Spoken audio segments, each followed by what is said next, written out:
সবথেকে সুন্দর নির্বাচন হবে এমন কথা যখন আপনারা বলেন, তখন আপনাদের মুখে আমাদের থুতু মারতে ইচ্ছে হয়। বাকস্বাধীনতা হলো আমাদের মৌলিক অধিকার। এটি গণতন্ত্রের একটি অপরিহার্য অংশ এবং সাধারণত সংবিধান দ্বারা সুরক্ষিত থাকে। বাকস্বাধীনতা বলতে নির্ভয়ে সরকার বা কোনো ব্যক্তি অথবা কোনো প্রতিষ্ঠানে যৌক্তিকভাবে সমালোচনা করা যাবে। যাদের বিরুদ্ধে সমালোচনা বা নিজের মনের মতামত প্রকাশ করা হবে, তারাও অযৌক্তিকভাবে যে সমালোচনা করবে তার বিরুদ্ধে কোনো পদক্ষেপ গ্রহণ করিতে পারিবে না। তবে এটাও মনে রাখতে হবে যে সমালোচনা করবে তার ভাষাগত লাগাম থাকতে হবে।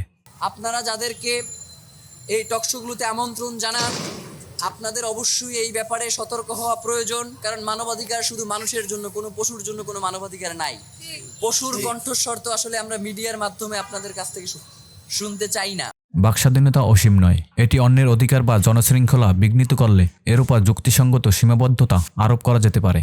অনেকেই আওয়ামী লীগের বিরুদ্ধে অভিযোগ করে বলেন তারা মানুষের বাকস্বাধীনতা কেড়ে নিয়েছিল। প্রধান উপদেষ্টা প্রফেসর ডক্টর মোহাম্মদ ইউনূস দায়িত্ব গ্রহণের পরে তিনি বলেছিলেন এখন সবাই মুক্তভাবে মতামত প্রকাশ করতে পারবে, মুক্তভাবে সরকারেরও সমালোচনা করতে পারবে। সিনিয়র সাংবাদিক আনিস আলমগীর, সাংবাদিক তুষার, সাংবাদিক মাসুদ কামাল বেশ কিছু টেলিভিশন টকশোতে সরকারের সমালোচনা করেন এবং আওয়ামী লীগের ভালোমন্দ দিক তুলে ধরেন। সম্প্রতি আনিস আলমগীরকে ডিবি অফিসে ডেকে নিয়ে কয়েক ঘন্টা বসিয়ে রেখে তারপরে তাকে সন্ত্রাস বিরোধী আইনে গ্রেপ্তার দেখানো হয়। আনিস আলমগীরের গ্রেপ্তার খবর ছড়িয়ে পড়লে সুশীল সমাজে নিন্দার ঝড় ওঠে।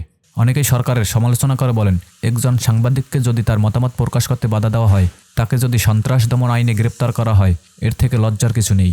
অনেকে এটাও বলেছেন যারা সরাসরি ইউনূস সরকারের মুখে থুতু ফেলতে চায় তাদেরকে কিছু বলে না সরকার, অথচ যারা যৌক্তিকভাবে ভদ্র ভাষায় সরকারের সমালোচনা করে তাদেরকে সন্ত্রাস দমন আইনে গ্রেপ্তার করা হয়। ডক্টর ইউনূস মহোদয়, আপনি খুব সুন্দর সুন্দর করে কথা বলেন, মাঝে মধ্যে একটু মুচকি হাসেনও। আপনার লজ্জা পাওয়া উচিত। আপনারা ওসমান হাদির নিরাপত্তা নিশ্চিত করতে পারেন না, অথচ আপনারা বলেন ফেব্রুয়ারির 12 তারিখে আপনারা নাকি নির্বাচন করবেন।